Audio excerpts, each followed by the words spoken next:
Alors, tout d'abord, je veux dire merci au CIX pour cette opportunité qu'il nous offre de présenter ce, euh, ce sujet-là dans les situations particulières qu'on vit.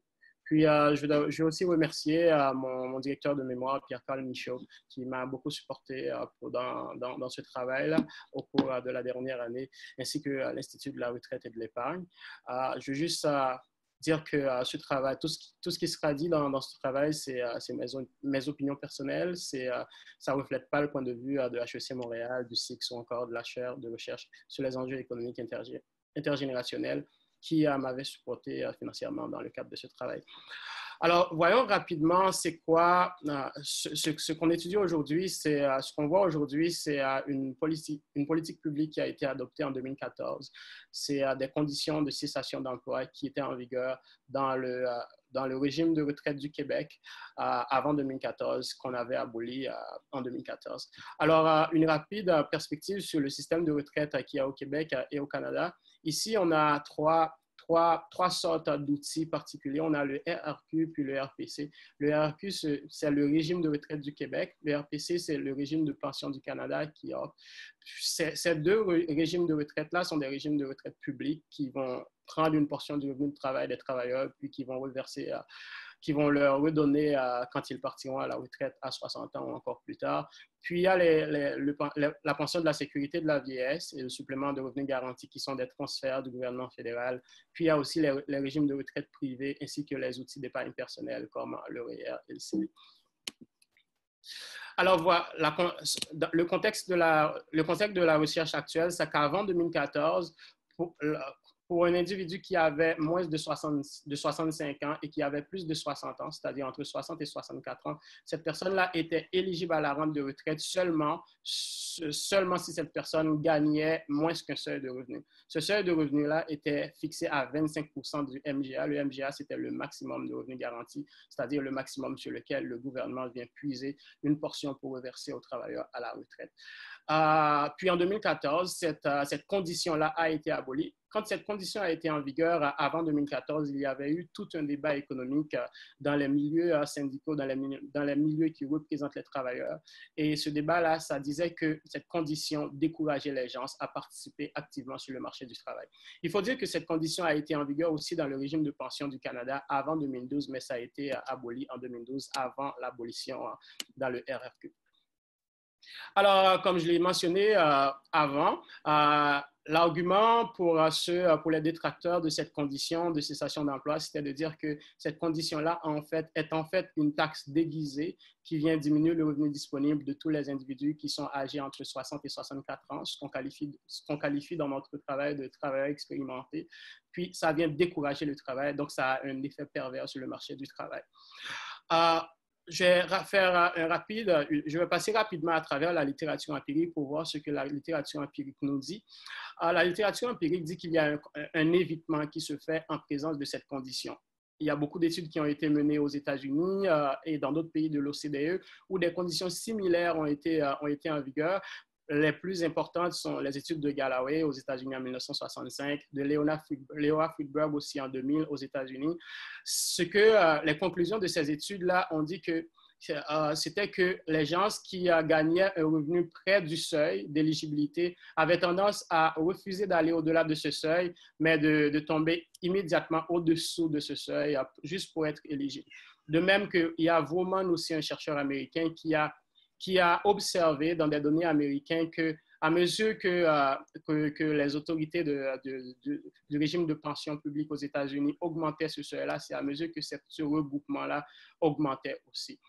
J'ai un petit graphique qui vous montre rapidement c'est quoi exactement la condition pour être plus visuel. Dans ce graphique-là, on a une courbe qui représente le revenu de travail entre A et F, mais ce qui nous concerne le plus, c'est le segment CD. C'est là, c'est le point D. À partir du point D, pour quelqu'un qui travaille plus que le point D ou qui gagne au-dessus de ça, cette personne-là n'était plus éligible à la rente.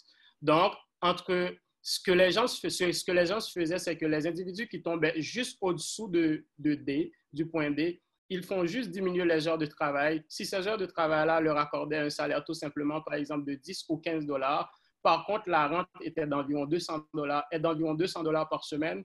Donc, au lieu d'avoir $10 de plus de salaire qui leur empêche d'avoir $200 de rente par semaine, ils vont juste diminuer les heures de travail pour tomber immédiatement au-dessous de D et pour avoir les $200 additionnels. Donc, c'est là un peu l'effet, l'argument en disant que les conditions d'accès à ces rentes-là avaient un effet pervers et diminuaient et décourageaient les gens à participer au marché du travail ou à travailler beaucoup plus d'heures par semaine. D'un autre côté, il y avait dans la littérature des expériences naturelles, particulièrement Disney et Smith, qui avaient mené une étude au Royaume-Uni sur de telles conditions qui existaient. Disney et Smith ont estimé que l'abolition de ces conditions au Royaume-Uni avait contribué à une augmentation des heures de travail de 3 à 4 heures chez les hommes et de 2 heures chez les femmes. Il y avait Gruber et Ozag aussi qui avaient trouvé des résultats presque similaires, disant que l'abolition de ces conditions a conduit à une augmentation du taux de réclamation des rentes dans le régime de retraite aux États-Unis. Toutefois, ça n'a pas eu d'effet sur le marché du travail. Alors, la question de recherche aujourd'hui, c'était de dire, est-ce que l'abolition des règles d'admissibilité, comme ça a été demandé par le regroupement de travailleurs, est-ce que ça a eu les effets escomptés, c'est-à-dire, est-ce que ça a provoqué une augmentation de la participation du marché du travail au Québec et comment ça a affecté les réclamations de la rente? Alors, la méthode qu'on a utilisée, c'est qu'on est allé on est allé comparer la participation au marché du travail avant 2014, c'est-à-dire avant l'abolition au Québec versus et dans des groupes qui ont été affectés, les groupes qui ont été affectés, c'était les 60 à 64 ans. Et puis, on est allé comparer avec les mêmes variables, c'est-à-dire la participation au marché du travail ou encore le taux de réclamation des rentes en Ontario, une province qui est tout à fait, qui est comparable et voisine. On a utilisé les données de l'enquête canadienne sur le revenu, qui nous donne, qui est une enquête transversale de StatCan, qui nous fournit des emplois sur les revenus, particulièrement des revenus d'emploi, des prestations de retraite. Puis, on a aussi des variables démographiques comme la fréquentation scolaire. Puis, on a utilisé les vagues de 2012 à 2016. Pour manipuler les données, on a gardé seulement les personnes qui sont âgées de 55 à 69 ans. On a exclu les individus qui ont des revenus supérieurs à 100 000 pour éviter des effets d'extrême, des points extrêmes. Puis, on a gardé les années 2012 à 2016 seulement. Voilà pour une idée des statistiques descriptives qu'on a eues. Ce que les statistiques descriptives nous disent, c'est qu'au Québec, quand on regarde les taux de prestation des rentes, les réclamations de rentes, on voit évidemment qu'à partir de 2014, quand la condition a été abolie, il y a un grand saut dans les réclamations des rentes au Québec. Puis, ça continue légèrement. Ça ne revient pas jusqu'à 2016 au niveau de 2013, c'est-à-dire au niveau d'avant l'abolition. Parallèlement, contrairement, on voit qu'en Ontario, on n'observe pas ce saut-là. Au contraire, on voit que ça diminue. Cependant, pour la participation au marché du travail, on ne voit pas vraiment de réaction dans les données du Québec. On voit que la tendance continue sans modification. Au contraire, on voit qu'il y a une chute en 2016. En Ontario, on voit que la tendance continue. Ce qui pourrait nous dire que probablement, il se peut que ça affecte les prestations de rente et ça n'affecte pas la participation du marché du travail. Alors, pour aller dans l'économétrie, alors on est allé dans des modèles économétriques juste pour aller au-delà des comparaisons des statistiques descriptives pour utiliser un modèle.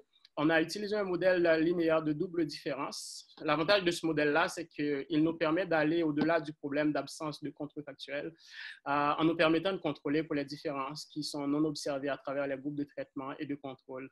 Et puis, ça nous permet de mieux gérer les biais de sélection aussi.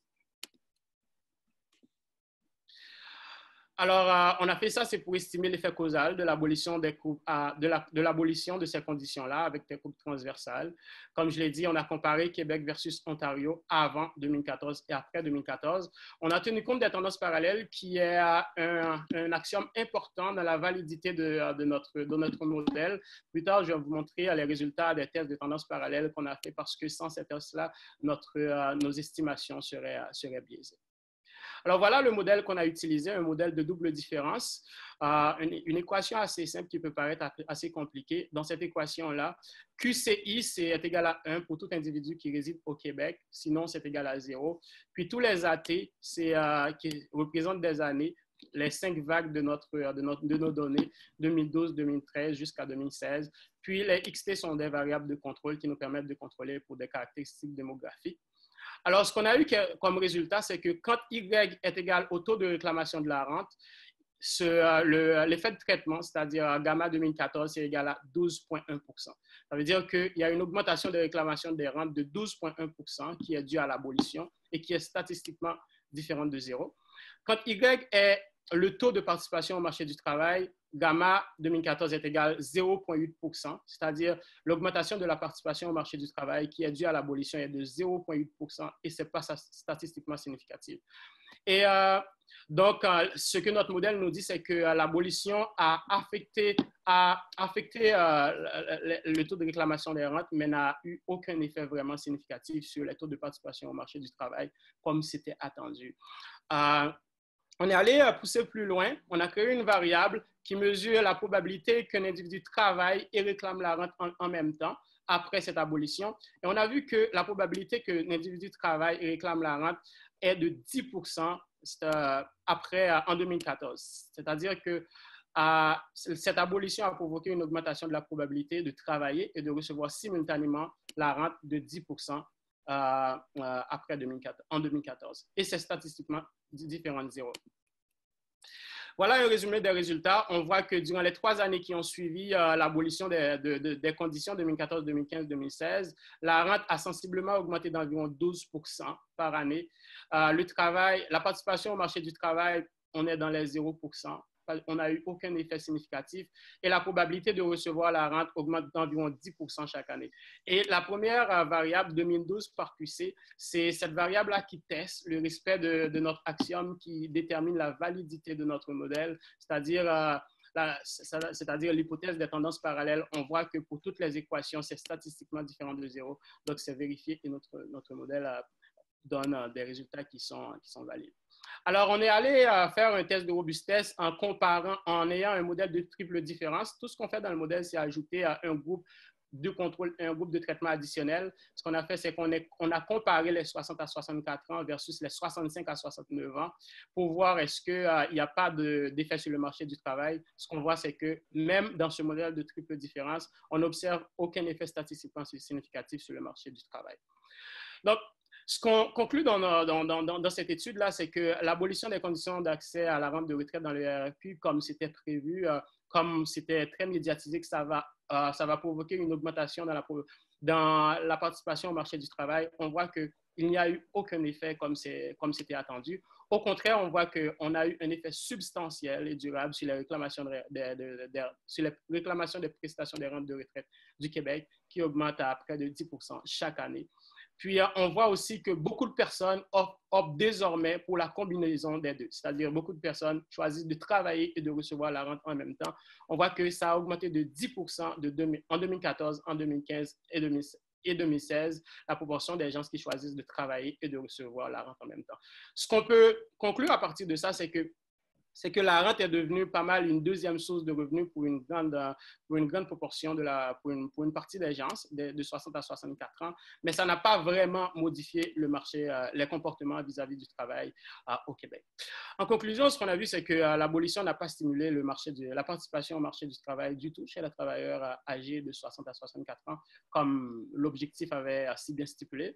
On voit que les gens qui se regroupaient sous le seuil d'éligibilité valorisait déjà faiblement le travail. C'est peut-être une explication. C'est parce qu'on voulait avoir une politique qui vient affecter ces gens-là, ces gens qui étaient sous le seuil d'éligibilité. Pourtant, mais ces gens avaient déjà une utilité, une grande utilité au loisir et accordaient peu de valeur au travail dès le début. Donc, ils n'ont pas vraiment réagi à cette politique.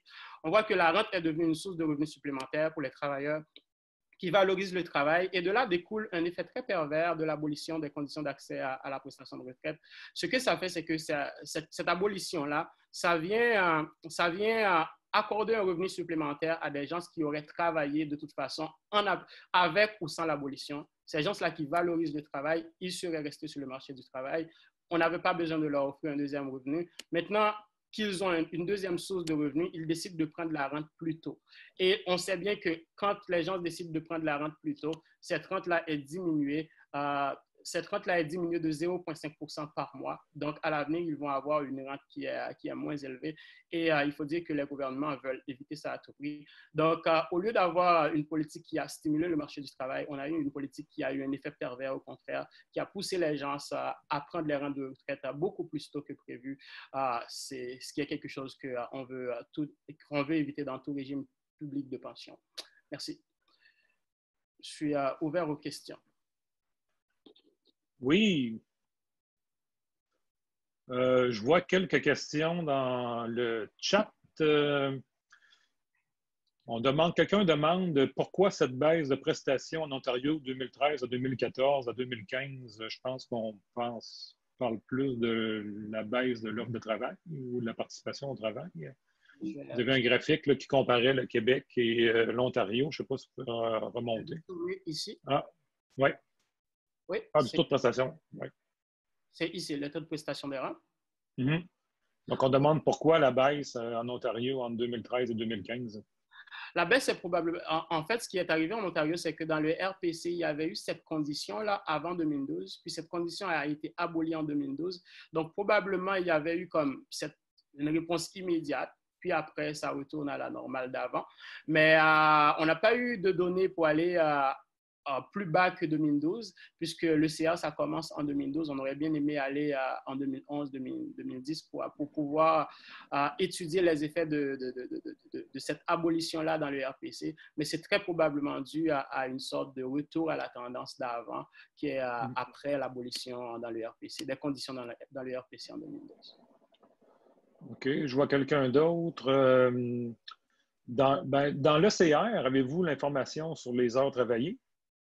Oui, dans l'ECR, on a les informations sur les heures travaillées, puis on a d'autres informations sur le statut d'emploi. L'ECR nous fournit des données, accorde un statut d'emploi à chaque individu qui répond au questionnaire. On a un statut travailleur à temps plein durant toute l'année, travailleur à temps partiel durant toute l'année, travailleur à temps plein pendant une partie de l'année, travailleur à temps partiel durant une partie de l'année, puis n'a pas travaillé du tout. C'est à partir de ces données-là qu'on est allé construire notre événement participation au marché du travail. Si quelqu'un a travaillé à temps partiel ou à temps plein, une partie ou toute l'année, on décide que cette personne-là a participé au marché du travail. Puis au-delà, elle a travaillé, oui. Pardon, avez-vous regardé l'impact de la réforme sur ces autres variables-là, comme les heures travaillées, sur les statuts temps partiel, oui, temps plein? On a un peu décomposé, on est allé dans les heures travaillées, pas à temps partiel et à temps plein personnellement, particulièrement, mais on est allé vérifier l'impact sur les heures travaillées par semaine et par année. Les résultats demeurent les mêmes. Il n'y a pas d'effet significatif sur le nombre d'heures qui est travaillé par semaine au Québec. Okay. Il n'y a pas d'effet sur le nombre d'heures travaillées par année aussi des individus. J'ai une question de quelqu'un qui a la main levée, Rolanda. On peut lui donner la parole.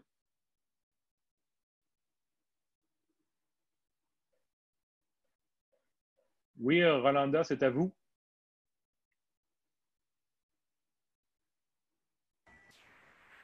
Rolanda, il va falloir activer votre micro. Oui, c'est fait. Oui, allez-y. Non, Dolphin, j'ai aucune question. OK. Baissez votre main. J'ai Linda qui a une question aussi, donc si on peut lui donner la parole, il faudrait qu'elle active son micro aussi. Oui, bonjour. Est-ce que vous m'entendez? Oui. Oui, OK. Oui, et c'est très intéressant, mais il y a un autre facteur que j'aimerais regarder parce que quand vous prenez votre retraite et vous commencez à travailler peut-être temps partiel, si vous gagnez plus d'un tel montant, le gouvernement commence à récupérer ce montant et un pourcentage de ce montant. Je ne sais pas, en anglais, ça s'appelle clawbacks et maintenant, c'est récupéré. Quelle est la situation avec cette situation ici et avec les récupérations du gouvernement fédéral? Est-ce que ça continue ou c'est annulé, cette récupération du gouvernement? Merci pour votre question, Madame Linda. Je pense que vous parlez des contributions au régime public de pension après la retraite, mais avec une participation à temps partiel, un retour sur le marché du travail à temps partiel, si je comprends bien. Oui. Oui, en fait, il y avait pas, avant 1998, il n'y avait pas de participation quand quand un retraité était parti à la retraite puis est revenu, mais désormais, la contribution continue. Donc, quand vous retournez sur le marché du travail, que vous travaillez à temps plein ou à temps partiel, vous continuez à travailler, à contribuer au régime public de pension si vous êtes au Québec ou RRQ. Cependant, l'avantage que vous avez dans cela, c'est que ça augmente le montant de retraite que vous allez recevoir. Ça veut dire que vous pouvez gagner un montant plus grand que les limites indiquées par le gouvernement fédéral. Est-ce que c'est ça? Exactement. Donc, vous contribuez additionnellement. Puis, après ça, dans votre retraite, le gouvernement augmente aussi la rente mensuelle qui vous est versée. OK, bon. C'est très intéressant parce que maintenant, je suis la présidente de la Commission des aînés pour le Parti libéral du Canada, section Québec. Et ça, c'est quelque chose qu'on parle maintenant. Comment augmenter, il faut augmenter les pensions des gens parce qu'on ne veut pas que les aînés sont encore dans la pauvreté. Mais une des choses qu'on peut faire, et ça ne coûte pas quelque chose pour le gouvernement, c'est on peut dire que le personal deduction, ce sera le même montant que vous recevrez comme votre pension fédérale et québécois. Et ne peut pas payer de la taxe là-dessus. Et je pense que c'est aussi d'éliminer les récupérations. Ça va aider beaucoup aussi. Bon, OK, merci. Vous pouvez continuer, je suis désolé. Hein. Non, mais merci. Il y a quelqu'un d'autre qui a une question qui va intéresser Mme Chouet, je crois. Comme vous ne trouvez pas beaucoup d'impact, aucun impact sur la participation au marché du travail à cette politique-là, quelle politique est-ce que vous recommanderiez pour favoriser la participation au marché du travail des travailleurs âgés? Ce qui est intéressant de voir dans ça, c'est que ça n'a pas d'effet. C'est parce que tout simplement, c'est pas venu, cette abolition-là n'est pas venue affecter ce qu'il devrait affecter. En fait, cette abolition devrait affecter ceux qui ont une utilité, ceux qui n'apportent, les individus qui n'accordent pas de valeur positive au travail, au loisir, mais ça a affecté d'autres personnes. Donc, je pense que le gouvernement peut aller chercher d'autres outils qui sont pas immédiatement reliés comment je peux dire, au régime de retraite pour inciter les travailleurs âgés expérimentés à rester sur le marché du travail. Par exemple, beaucoup plus de flexibilité dans les heures travaillées chez les employeurs. Puis aussi, on peut aussi avoir d'autres politiques, d'autres campagnes qui sensibilisent les gens, ce qui leur permet aussi de retourner sur le marché du travail à temps plein, à temps plein ou à temps partiel. Ici au Québec, par exemple, on voit par exemple une forte difficulté pour les gens, pour les retraités surtout, à trouver un travail à temps partiel. Il y a plein d'outils comme ça que le gouvernement peut utiliser pour encourager que ce soit les employeurs ou encore les travailleurs expérimentés à retourner sur le marché du travail en dehors du régime de pension, en dehors de l'abolition des conditions d'accès à la prestation de retraite, comme ça a été fait en 2014. Mais vos résultats semblaient quand même montrer, si on regardait les effets par année 2015-2016, ça semblait augmenter un peu, non? Pensez-vous que si on regardait pour 2017-2018, il y aurait un effet plus élevé? Oui, parce qu'il y a peut-être juste un délai d'ajustement, parce que si les décisions sur le marché du travail à cet âge-là, il y en a plusieurs qui sont jointes avec conjointes. Oui, c'est des ajustements qui prennent du temps. Oui, c'est très possible. Et en plus de ça, en plus du délai d'ajustement, il y a aussi l'information pour que les gens soient informés. Je pense qu'avec le temps, on aurait bien aimé avoir plus de données, mais quand on a mené cette étude, on avait juste ces cohortes-là. Je pense qu'on voit vraiment qu'il y a une augmentation. Ça passe de moins 0,3 à moins 0,9. Puis, à partir de 2016, ça passe à 3,9 %, même si c'est toujours pas statistiquement significatif. Donc, c'est possible qu'à l'avenir, à mesure que les années passent, donc, il y a cet ajustement-là qui se fait sur le marché du travail. Par contre, ce qu'on voit, c'est que 3 années après, il n'y a toujours pas une réponse importante à cette politique, à cette abolition. Je ne vois pas d'autres questions, mais je peux quand même terminer par une question plate. Là, comment vous allez calculer les écarts types avec ce modèle-là? Avez-vous pris des précautions spéciales pour... Oui, on a calculé des écarts types robustes. L'une des difficultés qu'on a eues dans ce modèle-là, c'était surtout qu'on voulait aller chercher des écarts types beaucoup plus robustes avec du cluster. Mais malheureusement, on n'a pas eu assez de cluster parce qu'avec le cluster, il faut un nombre minimal de groupes pour que les résultats soient valides. Donc, on n'a pas été en mesure d'appliquer de cluster. Mais on est allé chercher des écarts types robustes à l'hétéroscédasticité dans Stata, par exemple.